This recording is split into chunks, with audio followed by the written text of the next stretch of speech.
My name is Maggie. I'm David. And this is our apartment. We taught the fundamentals class last night at Mission City Swing. So this is the recap for the fundamentals class, first week in our 6-week series from February 16th.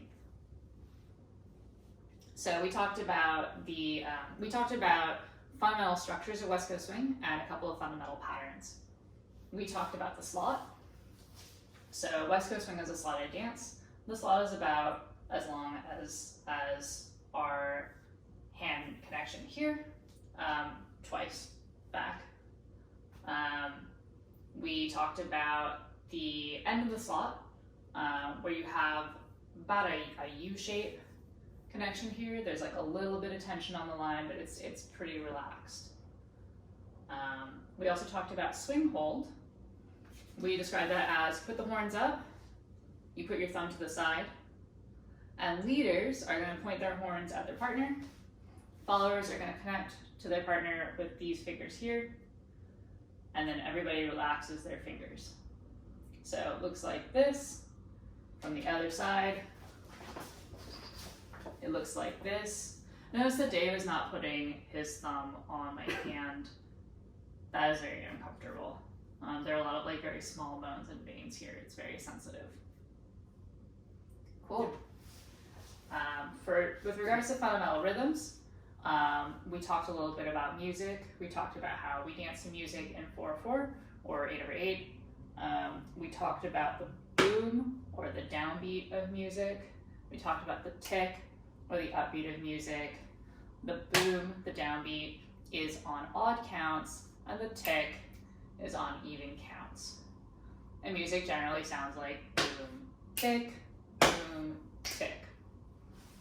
We also talked about in West Coast Swing, we have rhythms in 2-beat increments. We do double step, which is 2 steps, 1 step per beat. And we talked about triple steps, which are 3 steps, 1 and 2, 1 and 2. We talked about triple steps are sided, so you'll go right and right, left and left. And then we talked about these rhythms in the context of fundamental patterns. So West Coast Swing usually has a lot of 6-count patterns. Most of our fundamental patterns are 6 counts.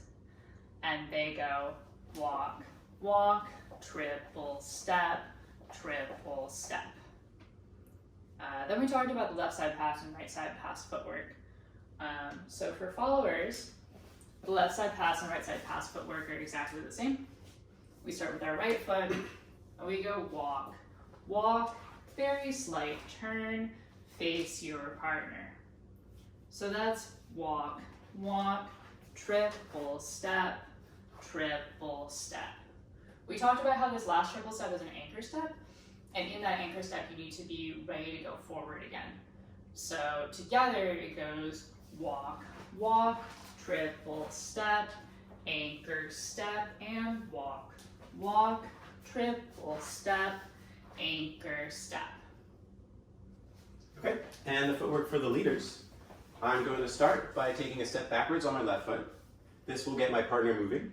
And then on count 2, I'm going to walk and step out of the way. For 3 and, I'm going to let my partner pass me. On count 4, I take a step back with my left foot into the slot. And then from here, I'm going to anchor in place as a way of defining the end of the slot. So I'm going to triple step right underneath me. And then same as the followers, I got to be over the right foot and ready to step again on my left foot for the next pattern.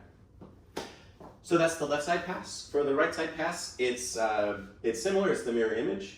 On count 1, I'm going to take a step back, but I am also going to get off to the slot to the left, inviting the follower to pass by my right side.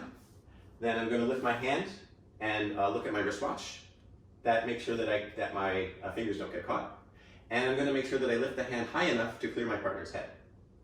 On count 2, I step pretty much underneath me, but crossing in front. 3 and, again, I let my partner pass. On count 4, I take a step back into the slot. And again, I anchor in place, ready to move on for the next move. Yeah. Cool. All together with a partner, they look like this. Walk, walk, triple step, triple step. Walk, walk, triple step, triple step. Cool. Okay. Thank you all. We look forward to seeing you next week.